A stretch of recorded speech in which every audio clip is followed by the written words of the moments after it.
So I do hope I got you convinced that you can't start the make phase with just a concept in mind. You need something a lot bigger and more detailed, and that's the vision. Otherwise you get into a lot of trouble.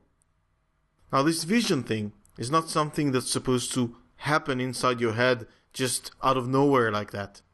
There's a process that you can go through and build that vision. This process is what I call explore. And I've broken it down to two different types: dry exploration and wet exploration.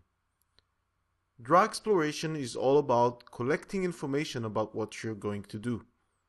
In our metaphor about the Amazon rainforest, it's like going on the internet and learning everything you can learn about it. For example, if you need to design a website for a toy store, you'll want to collect information about that particular toy store, about other toy stores, about toys in general, about kids, about parents. In this way, you expand your vision through facts, information, knowledge. You try to look at the subject from different angles and in different scales. So this is dry exploration, and I'll explain in a bit why I call it dry. Wet exploration is a different way of getting to know your subject. It's not so much about expanding your vision, it's more about getting more familiar with it, feeling it, experimenting with it, making it more real. So in the Amazon forest metaphor, it's like going on a shorter 2 days hike before taking the big 2 weeks trek. If we take the toy store example again, a way to wet explore it could be to, say, rough design just one web page, but not as an actual design attempt, but almost like a warm-up exercise. So the difference between dry exploration and wet exploration is a bit like the difference between reading a very detailed profile on someone and actually knowing them personally, spending time with them.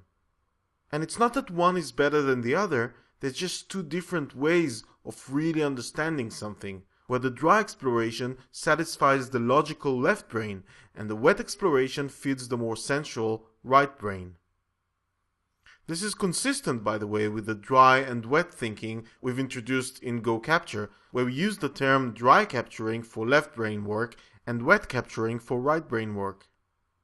So dry exploration feeds the left brain and helps you do dry capturing, and wet exploration feeds the right brain and helps you do wet capturing.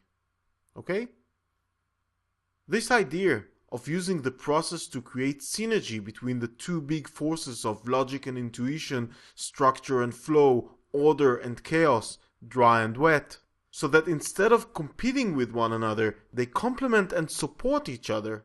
This is one of the bedrock principles of the creative process.